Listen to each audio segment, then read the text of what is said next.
गणेश गुरु प्रभु शारदा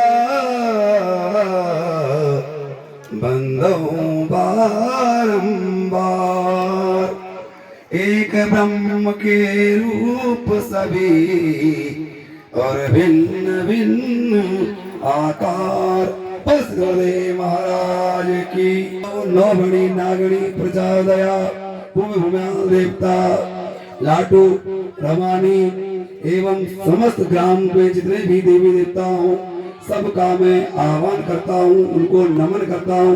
उसके पश्चात नानी माता के जो समिति है उन सबका मैं आधार व्यक्त करना चाहूँगा।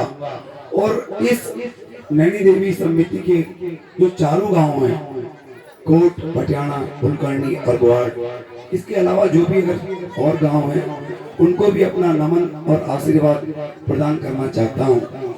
मैं जानता हूं कि जब 38 वर्ष पूर्व नैनी माता का महायज्ञ शुरू हुआ था तो मुझे कुछ याद है, मैं भी अपने पिताजी और दादाजी के साथ यहाँ पे आया हुआ था। तो उस समय लगभग मेरी उम्र जो है 5 से 6 साल की रही होगी। तो बचपन का बच्चे का जो स्वभाव होता है, बच्चा बहुत जिज्ञासु होता है और बहुत कुछ जल्दी सीख जाता है। तो मुझे याद है कि जब कोट भटियाला नैनी के बाद मैं अपने गांव में गया था तो मैं अपने गांव में जाऊं एक नल के ऊपर कपड़े बांध करके पूरे गांव में नैनी नैनी खेला करता है। और कई लोगों ने उस समय मुझसे मतलब जो नैनी के गीत थे जो मैंने अपने दादाजी के मुखार बिंदु से सुने थे तो उन लोगों ने भी उसको सीखा, ऐसा लोग कहते हैं, मैं तो नहीं मानता हूँ। तो जो आज नैनी देवी समिति और समस्त ग्रामवासियों ने मुझे इस लायक समझा कि मैं आज मंच पर आकर अपने मुखार बिंदु से आपके समक्ष उन शब्दों को प्रस्तुत करूं जिनका मैं वर्णन भी नहीं जानता कि वो सही है या गलत है। माला जब बनती है तो उसमें भिन्न प्रकार के फूलों को जोड़ा जाता है। अब कौन सा फूल कैसा है ये सिर्फ माली जानता है। माली सिर्फ फूल के बारे में जान सकता है कि कौन सा फूल अच्छा है खराब है, लेकिन माला बनाने वाला ये नहीं जानता।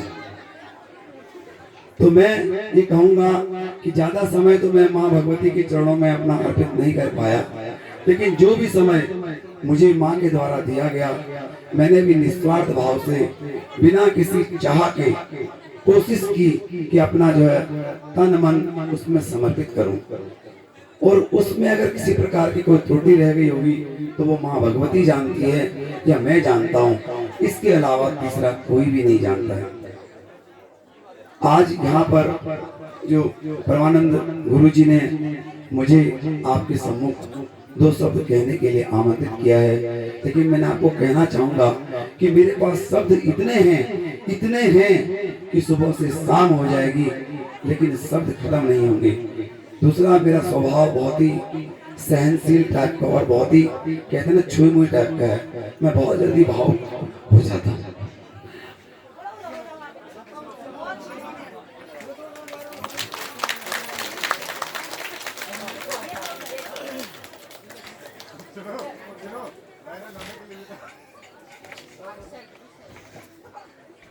मुझे दुख तो नहीं है, खुशी भी है कि आज से 38 वर्ष पूर्व इसी देवरा यात्रा में मेरे दादाजी द्वारा स्वर्गीय श्री हंसरामदास सर जी द्वारा मेरे पिताजी को भाभी भाभी का ताज पहनाया गया और शायद 2 दिन बाद कोई समय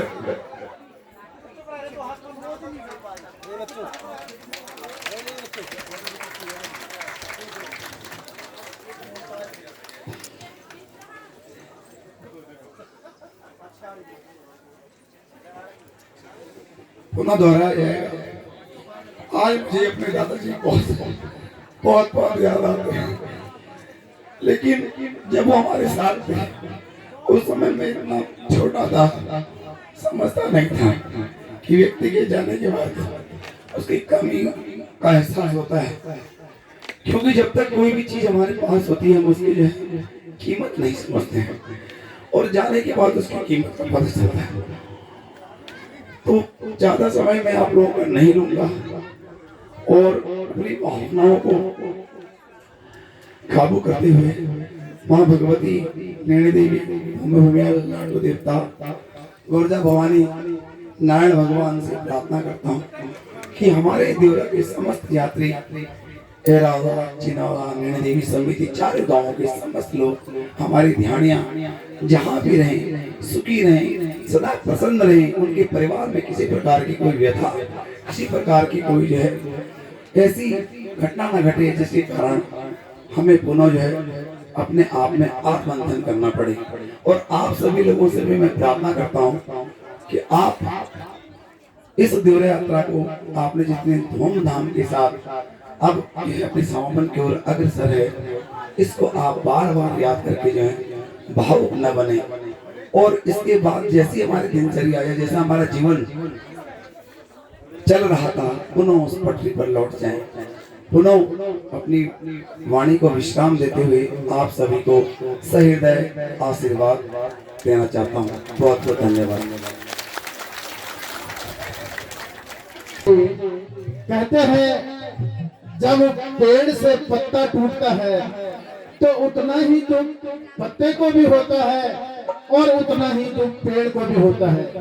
आज से 38 साल बाद जब हमारे गणवे स्वर्गीय गणवे जी के पिताजी, नितिन जी के दादाजी, तब मेरे पिताजी बालदेव के रूप में नैनी देवी की सेवा कर रहे थे, तो मुझे वो दिन खूब याद है। मैं और नितिन जी आपस में कभी लड़ते झगड़ते भी थे, आपस में रहते थे। खैर, ऊपर वाले के हाथ में जो होता है उसको कोई टाल नहीं सकता है, जो होनी होती है उसको कोई रोक नहीं सकता है। लेकिन ऐसे ही दोस्त बनकर हमारे बीच में आते हैं, ऐसी हमारी कामना है और ऐसे ही हमारे बीच में हमारे साथ हंसते खेलते रहेंगे, ऐसी मेरी मां नैनी देवी से कामना है।